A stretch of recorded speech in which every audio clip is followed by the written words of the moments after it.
Lucas 9, nós vamos caminhar a partir do verso 46.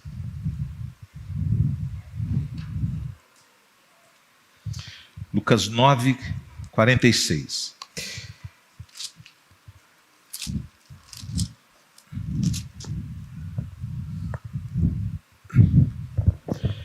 Assim diz, queridos, a palavra do nosso Deus. Seguiu ou surgiu entre os discípulos uma discussão sobre qual deles seria o maior. Mas Jesus, sabendo o que se passava no coração deles, pegou uma criança, colocou-a junto de si e lhes disse: quem receber esta criança em meu nome, é a mim que recebe.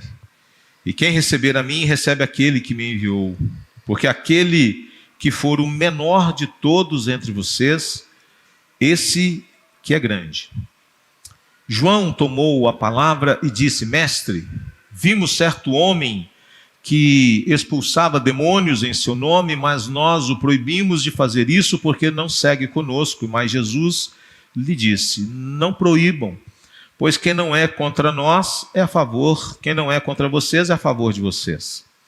E aconteceu que, ao se completarem os dias em que seria elevado ao céu, Jesus manifestou no semblante a firme resolução de ir para Jerusalém. E enviou mensageiros que fossem na frente. Indo eles, entraram numa aldeia de samaritanos para lhe preparar pousada, mas não receberam, porque o aspecto dele era de quem decisivamente ia para Jerusalém. Vendo isto, os discípulos Tiago e João perguntaram: Senhor, quer que mandemos descer fogo do céu para os consumir? Mas Jesus, voltando-se, os repreendeu e seguiram para outra aldeia. Enquanto seguiam pelo caminho, alguém disse a Jesus: vou segui-lo para onde quer que o Senhor for. Mas Jesus lhe respondeu: as raposas têm as suas tocas e as aves do céu têm os seus ninhos, mas o Filho do Homem não tem onde reclinar a cabeça. A outro Jesus disse: siga-me. Mas ele respondeu: Senhor, deixa-me primeiro sepultar o meu pai. Mas Jesus insistiu: deixe que os mortos sepultem os seus mortos. Você, porém, vá e anuncie o reino de Deus. Outro lhe disse: Senhor, quero segui-lo, mas permita que, antes disso, eu me despeça das pessoas da minha casa. Vamos orar mais uma vez, queridos. Querido Pai do céu, santificado seja o teu nome, que o teu reino possa vir, que a tua vontade seja feita na terra como nos céus. Meu Deus, tem misericórdia de nós. Houve um tempo em que o Senhor enviou os profetas, que confrontou de maneira tão dura a imoralidade, a idolatria, que se fazia presente na vida do teu povo. Nós podemos ouvir aquilo que é justo, aquilo que é verdadeiro, mas nós podemos fazer aquilo que é injusto e é mentiroso. Podemos ouvir sobre um Deus santo, mas podemos, ó Deus, mesmo ouvindo a respeito deste Deus santo, viver uma vida de pecado. Podemos, ó Deus, ouvir a verdade e viver na mentira. Podemos ouvir sobre a luz que é Jesus, mas viver nas trevas. Deus querido, tem misericórdia de nós. Não queremos, ó Deus, que a tua palavra seja proferida ao vento, mas que ela possa, Senhor, penetrar profundamente os nossos corações e nos transformar. Tem misericórdia de nós. Oramos pedindo a tua bênção e nos colocando na dependência daquele que veio para nos guiar na verdade, que é o Espírito Santo do Senhor. E é no nome de Jesus que oramos agradecidos. Amém.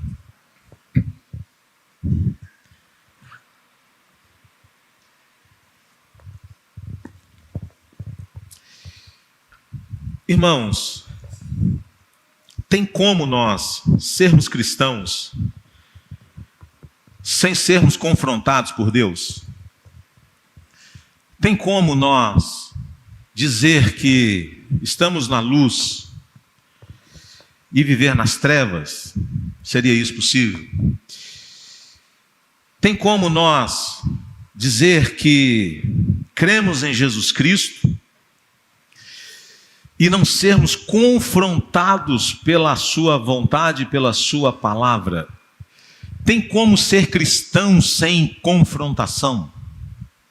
Tem como nós sermos crentes e não sermos constantemente persuadidos por Deus, confrontados por Deus, exortados por Ele, encorajados por Ele, não é? Animados por Ele, consolados por Ele? Eu creio que não. Não tem como ser um cristão sem confrontação. Não tem como sermos crentes e não sermos confrontados por Deus, por uma razão simples. É que o nosso coração e aquilo que nele ainda existe, que é uma inclinação para o pecado, vai nos impulsionar a uma vida de não conformidade com a vontade de Deus. Por isso que pecado é qualquer falta de conformidade com a lei de Deus ou qualquer transgressão dessa lei, porque nós vamos viver neste mundo vivendo este dilema entre a vontade revelada de Deus e as inclinações do nosso coração, entre aquilo que Deus nos ensina na sua palavra e aquilo que nós queremos fazer. E por vezes nós vamos deixar as escrituras, vamos deixar a palavra de Deus e vamos fazer a nossa vontade. Ela vai nos confrontar, mas isso não significa dizer que nós vamos aceitar. A gente pode saber aquilo que é bom, aquilo que é justo, aquilo que é amável, e a gente pode viver totalmente diferente disso. Então existe uma diferença entre o que a gente conhece e o que a gente faz. Esse texto que lemos, ele é uma sucessão de coisas aqui, e eu quero tentar caminhar até o verso 62. E eu quero falar a respeito desse reino de Deus que nos confronta. E como ele nos confronta. Como que nós somos confrontados pelo reino de Deus. Como que esse texto que nós lemos, irmãos, ele traz para fora aquilo que está no coração dos discípulos. Como que esse texto ele escancara que pessoas que estão seguindo a Jesus podem ser tomados assim de vaidade, de soberba, de orgulho, de prepotência. Pessoas que se colocam na condição de juízes a ponto de dizer: o senhor quer que a gente aqui faça uma exterminação geral dos samaritanos? Que caia fogo do céu para consumir toda essa gente? Discípulos de Jesus que de repente estão cochichando e falando mal uns dos outros, dizendo: cara, o Tomé não sei não, mas eu acho que o Tomé é fraco na fé. Ele não pode ocupar o primeiro escalão do governo de Jesus, não. O João é puxa-saco. O João está o tempo inteiro querendo fazer média. Ele é raivoso, igual o Tiago, os filhos do trovão. E o Mateus?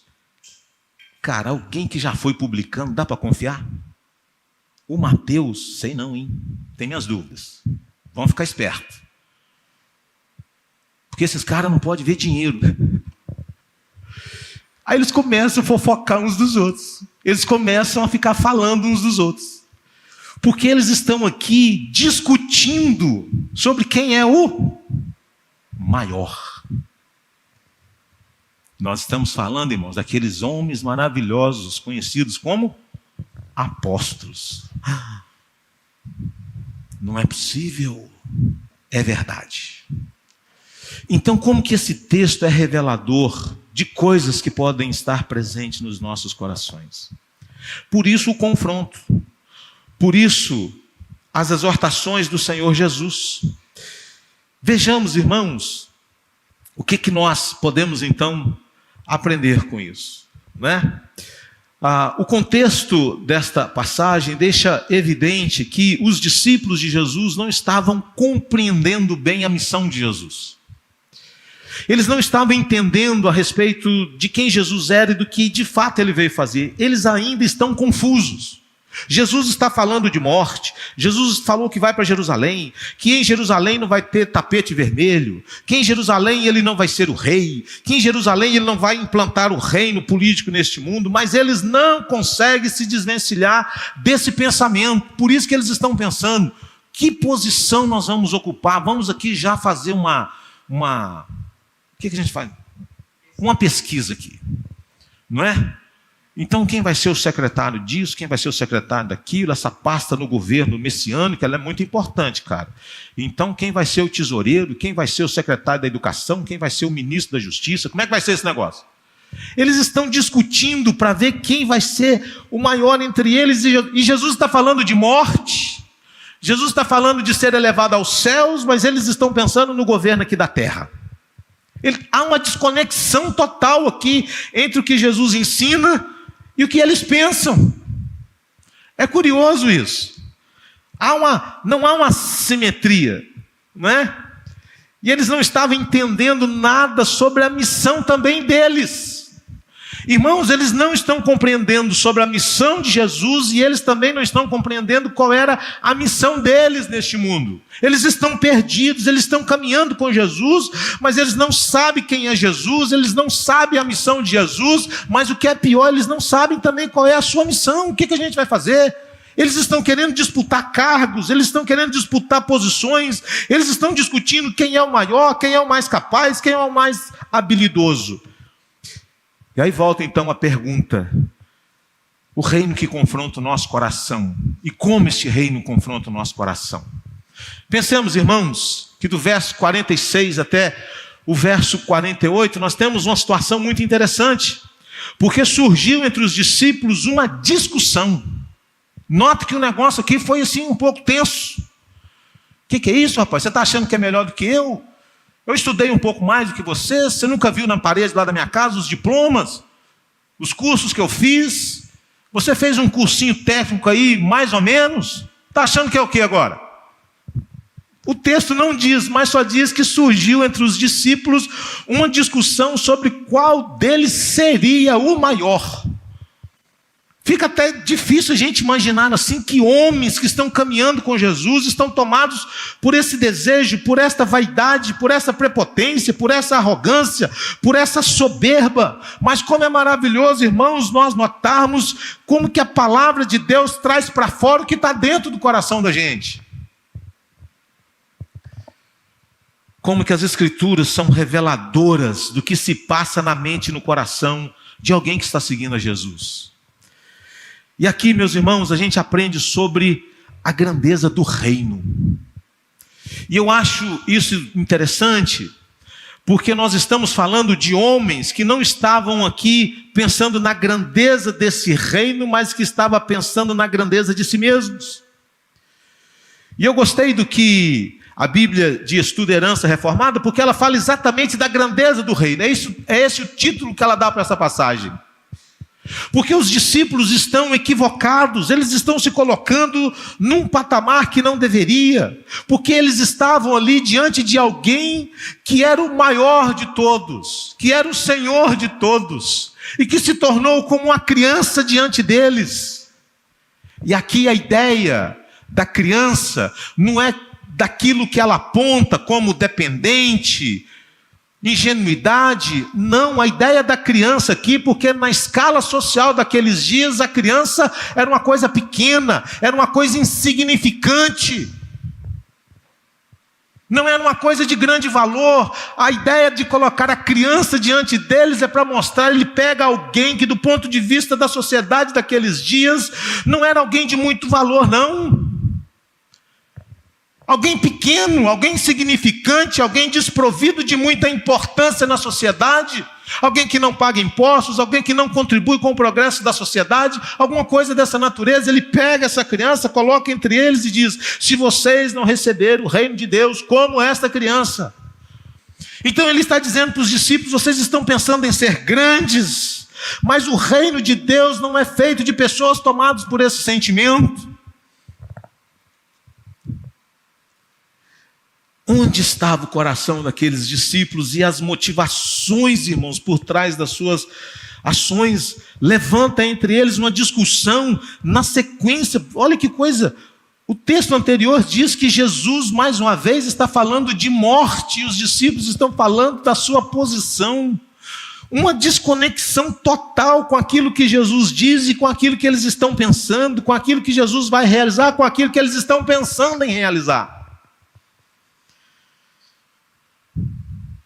Há uma preocupação dos discípulos, e essa preocupação não era sobre a grandeza do reino, a inclusão de pessoas no reino, nada disso. Eles estão em busca de grandeza, de notoriedade, eles estão em busca de fama, eles estão em busca de reconhecimento, eles estão em busca de admiração, eles querem ocupar os cargos de mais destaque no governo messiânico de Cristo Jesus.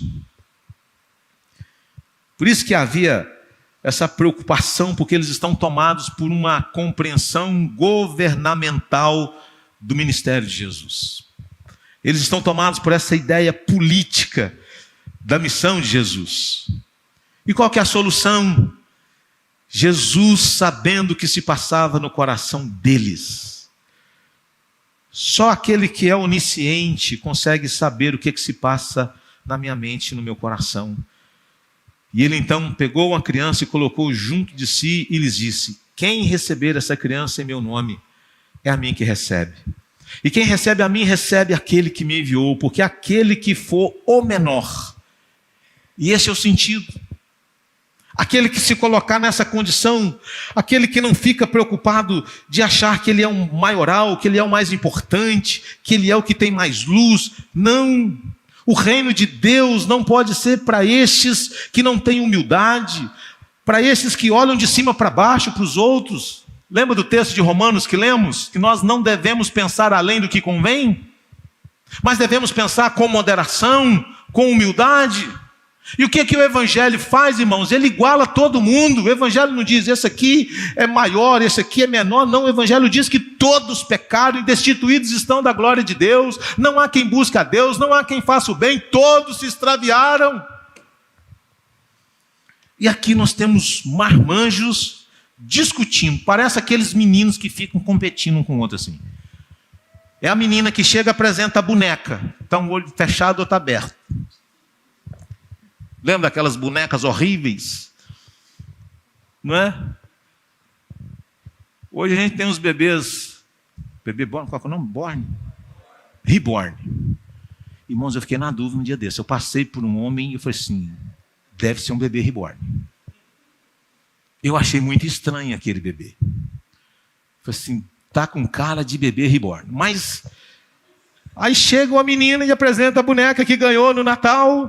Outra diz, mas a minha é mais bonita. O cabelo da minha é melhor. Os olhos da minha são azuis. E os dois ficam abertos. É o menino que ganha um Xbox, o outro chega e diz, mas o meu é o PS5. Não é? Essas coisas de criança. Essas coisas de se colocar sempre acima, de não valorizar nada do outro, de não se colocar ou na mesma condição ou na condição menor. Como é difícil a gente pensar pequeno a respeito de nós mesmos. Como que a gente tem essa ideia de grandeza?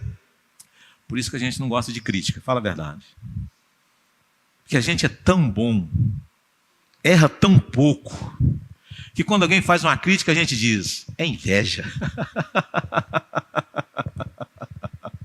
A vontade dele é ser o que eu sou. Como ele não consegue, ele fala mal. É o cara que tenta conquistar a menina dá fora e de repente ela vira a mulher mais feia do mundo. Mas também, aquela marmota, não queria mesmo. Tentou, não deu certo, levou fora, agora fala mal. Ou quem nunca fez isso, não é? Então é difícil, aqui nós temos esses homens que estão tomados por esse sentimento de quem é maior, de quem é melhor, de quem vai ter o desempenho melhor, de quem vai performar melhor. Mas irmãos, não é sobre a nossa grandeza, é sobre a grandeza do reino. Não é sobre a nossa importância, mas a importância do reino. Não é sobre o nosso valor, é sobre o valor do reino de Deus. E é disso que Jesus está falando. Ele pega uma criança pequena, insignificante, o menor aos olhos da sociedade, alguém desprovido de muita importância. Ele diz, se não for como uma criança, vocês não vão me receber, porque vocês têm que sentir quem que vocês são de fato. Vocês precisam olhar para dentro de vocês mesmos e saber que vocês não são a cereja do bolo no reino de Deus. Vocês são pecadores, vocês são carentes da graça de Deus, da misericórdia de Deus, e não ficar discutindo quem vai ser o maior. A grandeza do reino. Por que esse reino é grandioso, irmãos? Porque ele recebe pecadores. Ele chama homens ao arrependimento. A grandeza desse reino que pega pessoas insignificantes e as recebe. A grandeza do reino que não olha como o homem vê. O homem vê o exterior, Deus vê o coração. E as Escrituras vai nos ensinar que nós devemos tomar cuidado, porque se entrar alguém de muita importância por aquela porta, e o pastor chegar e dizer assim, temos aqui alguém sobremodo elevado da nossa sociedade, vem aqui. E a gente despreza os menores, os humildes. Essa mania que a gente tem, sobretudo hoje, da gente valorizar as pessoas baseado na quantidade de seguidores que elas têm, baseado na quantidade de coisas que elas produzem, e é achar que é aí que está o valor delas. Uma sociedade que se encanta com os números, e nós não podemos ter numerofobia, não é disso que eu estou dizendo, mas da gente achar que pelo fato de ter tudo aquilo, são os melhores, são os maiores, são os mais importantes, e nós desprezamos. Se não for pastor de uma grande igreja, não é bom, porque para ser pastor bem-sucedido, tem que ser pastor de mega igreja, tem que pregar para uma grande multidão. E a gente ignora aqueles que estão na labuta, que estão na luta, que estão no dia a dia. Nós somos tomados por isso, irmãos. Qual pastor mais importante? Qual pastor que prega mais? Qual pastor que atrai mais? Qual pastor que tem mais seguidor? Qual a igreja que tem mais seguidor? Qual pastor que tem mais conteúdo? Qual pastor que publica mais coisas? A gente faz essas comparações. É o que os discípulos estão fazendo. Comparações. Qual o melhor pastor da IPB? Qual o maior pastor do Brasil? Qual pastor não sei o quê? Qual a melhor igreja que existe? Irmãos, isso revela o que está no nosso coração. Cuidado. A grandeza não está no nome da denominação. A grandeza não está no tamanho da denominação. A grandeza não está no currículo pastoral. Não, irmãos. Não. Nós estamos falando do reino, não de nós mesmos. Nós temos que falar da grandeza de Cristo e não da nossa. Jamais. E é tão interessante isso, porque Jesus fala que para ser grande tem que se sentir pequeno. Mas não é querer ser pequeno para querer passar a ideia de que é grande, porque aí já perdeu o propósito. Mas é de uma condição natural do coração. Esse texto está dizendo, cuidado com o orgulho. Esse sentimento de pensar que é maior e melhor do que o outro. Dessa busca pelo destaque. Gente que se sente grande e importante demais, não está disposta a ocupar e realizar os serviços pequenos do reino de Deus. Ele quer visibilidade, ele quer admiração, ele quer reconhecimento. Mas notem, meus irmãos, que os discípulos, eles não conseguem se libertar desse pensamento com naturalidade, porque eu acredito que mais à frente, deixa eu me ver se é no capítulo 17 de Lucas.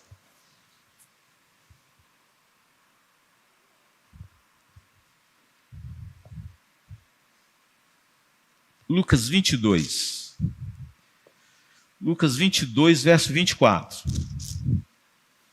Olha mais uma vez que Jesus ilustra, coloca uma criança, mas o tempo passa, houve também entre eles uma discussão sobre qual deles parecia ser o maior. Misericórdia. Ô povo difícil, ué. Ô gente, o trem não sai dos caras não, ué. O povo não consegue se libertar dessa ideia. Fala assim, não, tudo bem, ele usou lá o exemplo da criança, mas não é bem assim não, ué. Olhamos para nós aqui, quantos recursos humanos nós temos aqui? Aí Jesus diz, os reis dos povos dominam sobre eles, os que exercem autoridade são chamados de benfeitores, mas vocês não são assim, pelo contrário, o maior entre vocês seja o menor. Novamente essa insistência, irmãos. Esse pecado do nosso coração não é difícil de ser rompido. Essa ideia de achar que ninguém faz o que a gente faz, de que ninguém é melhor do que nós, de que nós somos insubstituíveis, de que nós somos pessoas assim dotadas de uma capacidade extraordinária. E Jesus continua insistindo, pois qual é o maior? Aquele que está à mesa ou aquele que serve? Quem é o maior neste reino? Não é verdade que é aquele que está à mesa? Pois no meio de vocês eu sou como o que serve. Quantas vezes Jesus precisou ilustrar de uma maneira dramática? Ele tira as suas vestimentas, está lá em João capítulo 13, se veste como escravo mais humilde e diz, eu estou dando exemplo para vocês. E se você olhar o Novo Testamento, irmãos, como que as Escrituras vai falar sobre algo que não era valorizado naquele tempo, que era a humildade.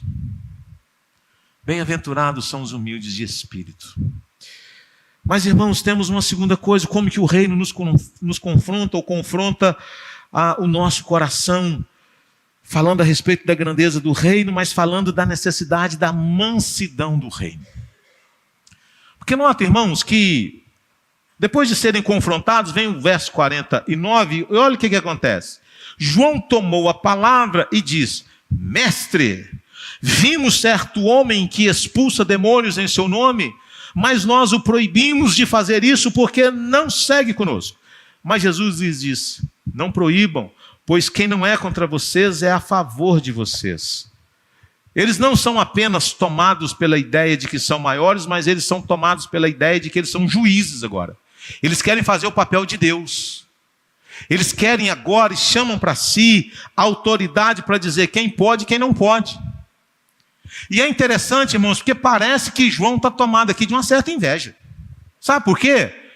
Porque o texto anterior vai dizer que Jesus, quando desce do monte da transfiguração, chega um pai implorando para Jesus e disse, eu roguei aos teus discípulos que expulsassem o demônio do meu filho e eles não puderam. E agora eles se deparam com um homem que não fazia parte do colégio apostólico, que não tem esse pedigree, que ninguém sabe quem é esse sujeito, que é um missionário itinerante, que ouviu falar de Jesus, dentre certamente daqueles que faziam parte das grandes multidões que estavam com Cristo, e ele se propõe a pregar e sair falando de Jesus e expulsar demônios. Ele diz, não pode, não é possível, você é um charlatão, um estelionatário, porque não faz parte do nosso grupo. E ele quer passar essa ideia de alguém defensor da causa. E Jesus diz, não é assim, não proíbam, pois quem não é contra vocês. E olha, Jesus nem fala que quem não é por mim é contra mim. Não, quem não é contra vocês é a favor de vocês. Então veja, meus irmãos, se no episódio anterior o problema era o orgulho, o problema agora é do exclusivismo. Essa mania que a gente tem de achar que se não for aqui, que se não for na nossa, está tudo errado. Não, não é assim. Quando a gente fala de seitas, quando a gente fala de heresias, quando a gente fala de religiões, a gente não está querendo dizer que nós somos os melhores, que nós somos os exclusivos, que nós temos a exclusividade da revelação, da sã doutrina, da sã teologia. Não, não é isso. E Tiago e João, irmãos, não estavam entendendo a natureza do chamado deles, que era para o serviço, que era para a propagação das boas novas do reino. E é por isso aqui que eles estavam vendendo como um direito de um privilégio de exclusão. E Jesus incumbe os discípulos aqui de não proibir o exorcismo independente. Esse homem não está falando mal de mim, ele está sendo instrumento na vida de outras pessoas. Que coisa interessante, irmãos. Como nos falta às vezes a mansidão de gente que não tem e não faz parte do nosso ambiente, do nosso grupo, e da tentação que nós temos de achar que estão todos perdidos e arruinados. Como que nós precisamos ter um pouco mais de humildade, de mansidão com aqueles que não seguem conosco, mas que professam a fé em Cristo Jesus, que creem no Senhor Jesus, que são instrumentos de Deus na vida dos outros, embora um pouco diferente de nós. Como que nos falta a mansidão para a gente não ser os julgadores, os cerceadores. Como que nos falta a mansidão para a gente realmente olhar para o nosso próprio coração e não confundir a missão de achar que agora nós fazemos parte do tribunal de Deus. Para a gente dizer quem pode e quem não pode. Quem entra e quem não entra. Isso é triste, irmãos. Isso é estarrecedor. Quando a gente começa a criar estereótipos, perfis, sabe? Ele não segue conosco. Quem é que pode fazer parte dessa comunidade? Quem é que pode fazer parte desse colégio? Quem é que pode fazer parte dessa denominação? Quem é que entra? Quem não entra? Essa passagem, meus irmãos, ela nos ensina que não pode haver neutralidade em relação à pessoa de Jesus. Presta atenção. Mas o mesmo não pode ser dito em relação aos discípulos de Jesus. O ponto aqui é que os apóstolos deveriam pensar: ele não faz parte aqui, Senhor. Nós não vimos o Senhor comissionando esse homem. Nós não vimos o Senhor dando autoridade a esse homem, como Jesus vai dar autoridade aos 70 e vai enviá-los. E nós precisamos entender, irmãos, que em relação à pessoa de Jesus não pode existir neutralidade, mas o mesmo não pode ser dito dos mensageiros. Porque a gente às vezes pode confundir. E a gente vive numa sociedade da polarização, então se a gente fala alguma coisa em relação a alguém, parece que a gente é contra a pessoa. Ou é concordância, ou não é nada. E Jesus está dizendo, ele está expulsando demônios em meu nome. Mas talvez os apóstolos pensaram assim: cara, o sujeito não faz parte, não está convivendo com Jesus, e está expulsando demônio. E nós que estamos com Jesus fracassamos. Dá uma raivinha assim, não dá não? Hã? Uma invejinha, né? A gente fica assim meio desconfortável. Não pode. Nós estamos com o mestre. Se tinha que funcionar, era com a gente. Se tinha que dar certo, era entre nós. Essa ideia, meus irmãos, da exclusividade. E Jesus está dizendo: cuidado, gente. Bem-aventurados são os mansos. Cuidado, vocês não foram chamados para serem juízes. Vocês não foram chamados para exercer essa missão. Vocês foram chamados para o serviço, para a proclamação. Como que o reino de Deus, irmãos, nos confronta, nos convocando a sermos mais misericordiosos, pacientes, bondosos, mansos. Mas uma terceira coisa, irmãos, como que o reino de Deus confronta o nosso coração, nos convocando à compaixão. O verso 51 ao verso 56, ele diz que aconteceu que, ao se completarem os dias em que seria elevado ao céu, veja, mais uma vez, o texto está chamando a atenção para a morte de Jesus lá em Jerusalém e para a sua ressurreição e a volta para o Pai. E Jesus manifestou num semblante a firme resolução de ir para Jerusalém. E ele enviou mensageiros que fossem na frente, indo eles, entraram numa aldeia de samaritanos para lhes preparar pousada, mas não receberam, porque o aspecto dele era de quem decisivamente ia para Jerusalém. Vendo isso, os discípulos Tiago e João perguntaram: Senhor, quer que mandemos descer fogo do céu para os consumir? Mas Jesus, voltando-se, os repreendeu e seguiram para outra aldeia. Veja, irmãos, a rejeição dos samaritanos aqui não tem a ver com a questão de Jesus e os apóstolos. A rejeição dos samaritanos aqui tem a ver com o fato de judeus estarem passando ali. Porque os samaritanos e os judeus se odiavam, eles não combinavam, eles não se falavam. Havia um ódio centenário aqui entre essas duas comunidades, porque os samaritanos eram judeus misturados, não eram judeus de puro sangue. Então já há muitos anos que eles não se entendiam, e é por isso que os samaritanos tinham o seu templo, tinham uma religião paralela, tinham um lugar de adoração. Eles tinham a lei, que era a Torá, os 5 livros de Moisés, ao passo que os judeus tinham todo o Antigo Testamento, como nós o temos.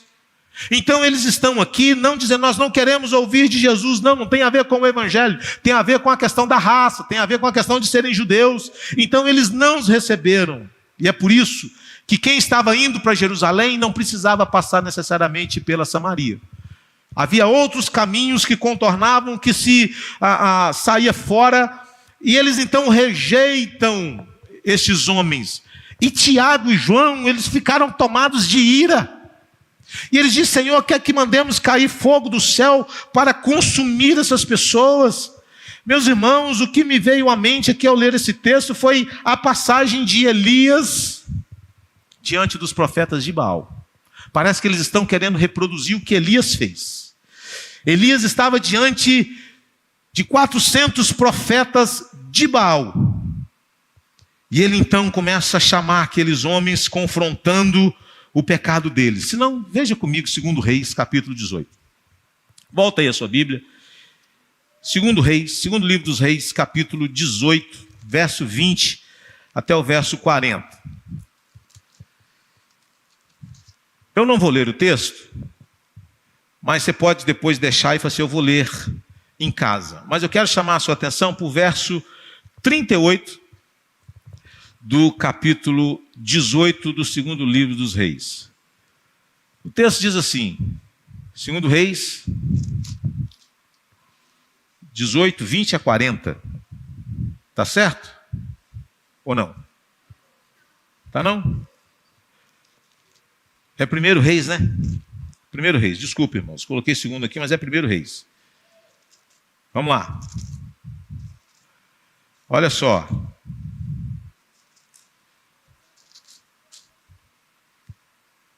Diz assim, ó. Vou ler apenas o verso 38. Então caiu fogo do céu e consumiu o holocausto e a lenha, as pedras e a terra, e ainda lambeu a água que estava na vala. Eles oram, eles dizem para Jesus, o Senhor quer que a gente ore para que caia fogo do céu para os consumir? Parece que eles estão se colocando aqui no lugar do Elias. Um homem que está confrontando pecadores, profetas, perversos. E aqui eles estão se colocando na condição de pessoas que podem pedir para cair fogo do céu para exterminar, para consumir, para destruir. Veja, meus irmãos, os filhos de Zebedeu estavam enganados a respeito de Jesus. O Filho do Homem não realizará a vontade de Deus por meio da força e da violência, mas por meio da fraqueza e até mesmo do sofrimento, da rejeição, da morte e da ressurreição. Precisamos compreender, irmãos, que não fomos comissionados por Jesus para exercer o papel de Deus como juiz, mas de servir o Filho do Homem. E como é bom, queridos, a gente saber que estão sendo salvos, que estão sendo alvos da raiva de Tiago e João, ou como é bom saber que estes que estão sendo alvos da raiva de Tiago e João serão exemplos de compaixão, olha que ironia do reino, e de gratidão. Porque se você ler mais adiante, no capítulo 10, 29 a 37, quem vai ser usado como exemplo de bondade, de misericórdia e de compaixão? Não é o levita, não é o sacerdote, é um samaritano. Quem que vai ser exemplo de gratidão? Não é um judeu, é um samaritano. Lucas 17. Jesus aqui está dizendo para os seus discípulos, vocês foram chamados para exercer compaixão, não para ser os exterminadores do reino. Não é? Irmãos, nós estamos diante de uma sociedade cada vez mais cheia de ódio, cada vez mais impaciente, e nós vamos viver dias difíceis nesse ano de novo. Nós vamos lidar com situações delicadas de novo. A internet vai revelar esse espírito de ira e de raiva, porque nós vamos destilar toda a nossa raiva, direcionando a pessoas, quando nós somos chamados por Deus para vivermos no reino da compaixão, de não querer que caia fogo para destruir, para exterminar os inimigos de Deus. Um reino que nos confronta, convocando-nos à compaixão. E por último, irmãos, o custo do reino. O custo do reino. Está aí do verso 57 a 62, passando rapidamente. E agora nós temos que enquanto Jesus seguia pelo caminho, é alguém que se prontifica e diz: Senhor, eu vou segui-lo para onde quer que o Senhor for. É alguém que aparentemente está tomado de uma convicção. Jesus estava decidido a ir para Jerusalém e alguém diz: eu vou com o Senhor até a morte. Eu vou com o Senhor até o final. Mas Jesus diz: eu acho que não é bem assim não, viu? E Jesus então lhe responde: diferentemente dessas criaturas insignificantes que têm casa para morar, o Filho do Homem, o Criador de todas as coisas, não tem onde reclinar a cabeça. É como se Jesus estivesse dizendo para ele: eu acho que você não está compreendendo qual vai ser o meu fim. Eu acho que você não está compreendendo qual vai ser o meu destino. Eu acho que você não está preparado para morrer, para sofrer por causa do meu reino. Você está confuso, você está achando que me seguir é sinônimo de ter tudo do bom e do melhor. Eu vou contigo, Senhor, para onde quer que fores. Mas Jesus diz: eu não tenho nada, meu filho, para te oferecer, a não ser dor e sofrimento. Eu não tenho nada para te oferecer, a não ser morte, a não ser cruz, porque esse vai ser o meu fim. Você não pode querer algo diferente de mim. Se eu vou para a cruz, você tem que estar disposto a ir também, porque o Filho do Homem não tem onde reclinar a cabeça. Será que você está disposto a me seguir para o que der e vier mesmo? Ou será que você está disposto a me seguir para onde que isso vai dar? Se terminar em carro bom, emprego bom, casa boa, vida boa, salário bom, promoção, tudo do bom, eu estou dentro. Mas cruz, estou fora. As raposas têm os seus covis e as aves dos céus têm os seus ninhos. Aí agora nós temos um segundo elemento. E agora é Jesus quem chama outro. Jesus disse: siga-me. Mas ele respondeu: deixe-me ir primeiro sepultar o meu pai. Mas Jesus insistiu: deixe os mortos espirituais sepultarem os seus próprios mortos. Você vai e anuncie o reino de Deus. Irmãos, o problema desse segundo indivíduo é a questão da prioridade. Jesus não é prioridade. Jesus não é mais importante. O reino de Deus não é o primeiro. O reino de Deus é quando der. Esse segundo é chamado, mas ele tem outras prioridades. E a ideia aqui, possivelmente, não é que o pai já tinha morrido. Não, meu pai acabou de morrer, eu tenho que correr lá, preparar o funeral e etc. para sepultar. Não, ele está dizendo aqui: eu vou. Mas primeiro eu preciso cuidar do meu pai até que ele morra. Depois que eu resolver essa situação, aí sim eu estarei liberado para te seguir. Cuidar do pai era sim algo importante naquela cultura. Mas Jesus está dizendo aqui que a prioridade do reino transcende até mesmo estas questões. Porque esse homem não estava disponível para seguir Jesus naquele momento. E é por isso que a resposta de Jesus deixa claro que segui-lo pressupõe colocar o discipulado acima do mais básico dever familiar, significando um rompimento radical com as normas culturais da época. E para terminar, nós temos o terceiro. Nós temos alguém que não dá exclusividade, alguém que também estabelece condições, porque Jesus diz: outro lhe disse: Senhor, eu quero segui-lo, mas permita que antes disso eu me despeça dos de casa. O terceiro indivíduo, irmãos, é igual ao primeiro. Ele chega dizendo que vai seguir, mas ele estabelece condições. Deixe-me primeiro despedir-me dos de casa. E Jesus vai dizer assim: ninguém que tendo posto a mão no arado e olha para trás é apto para o reino de Deus. Você não pode ser um seguidor de Jesus e ter um coração dividido. Você não pode ser um seguidor de Jesus e não dar exclusividade para Jesus. Você não pode servir a dois deuses, você não pode servir a dois senhores. O reino de Deus exige exclusividade, porque ninguém que coloca a mão no arado e olha para trás, e quem trabalhou na roça arando a terra com o animal, vai entender a linguagem que não vai fazer bem feito, não vai realizar as coisas de Deus. Jesus está dizendo que no reino de Deus não é assim. Ninguém aprende a dirigir dando marcha ré, irmão. Você já viu um cara dando autoescola? Fala assim: agora você vai aprender a dar marcha ré. 3 quilômetros andando de marcha ré pela cidade. Você tem que aprender a andar para trás primeiro para poder andar para frente. Isso não existe. O reino de Deus é olhando para frente. Ai, os meus desejos. Ai, as minhas vontades. Ai, aquele tempo do Egito, como que aquilo está batendo forte. Ai, que vontade de voltar para lá, de viver aquilo de novo. Quem põe a mão no arado e olha para trás não é apto. Porque discípulo de Jesus não segue olhando para trás, discípulo de Jesus segue olhando firmemente para o autor e consumador da nossa fé. Quantos irmãos às vezes colocou a mão no arado, mas o coração continua lá, pensando nas coisas de lá, não pensa nas coisas do reino, pensa no tempo do Egito, nos séculos do Egito, na prostituição do Egito, na imoralidade do Egito, na falsidade que lá estava, não pensa no novo, não celebra o novo, não viva o novo. Ele está andando, colocou a mão, mas ele está sempre olhando para trás, ele está sempre retrocedendo. E Jesus diz, não pode ser assim. Nós temos que olhar para frente, seguir adiante. Meus irmãos, esse texto fala de propriedade, fala de família, fala de trabalho.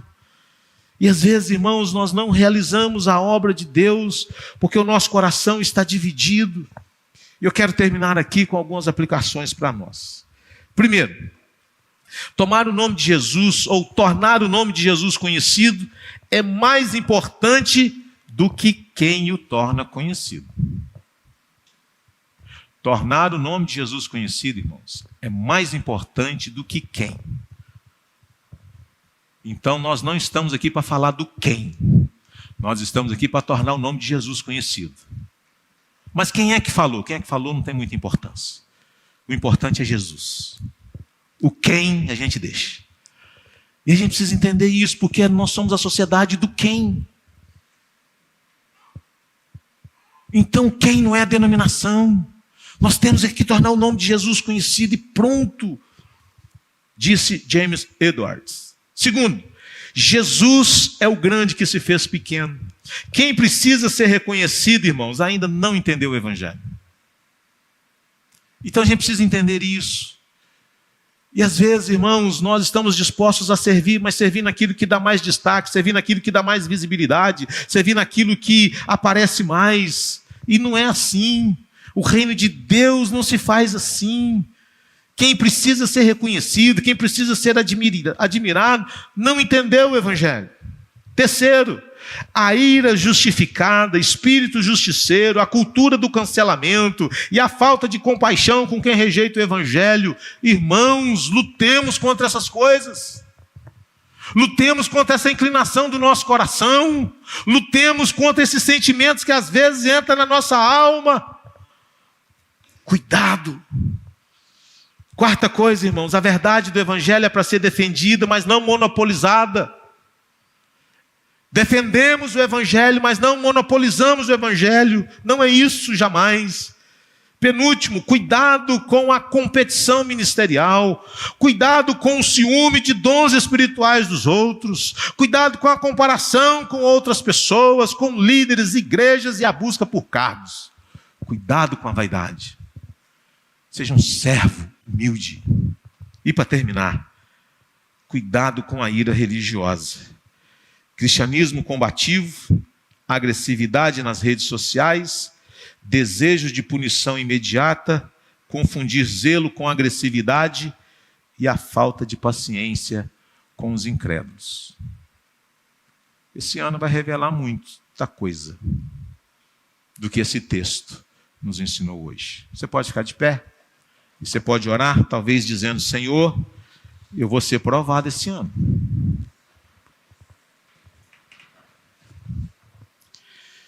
Talvez isso revele, irmãos, o nosso cristianismo sem Cristo. Sem compaixão, sem mansidão, sem misericórdia. É o cristianismo cheio do fogo consumidor no coração.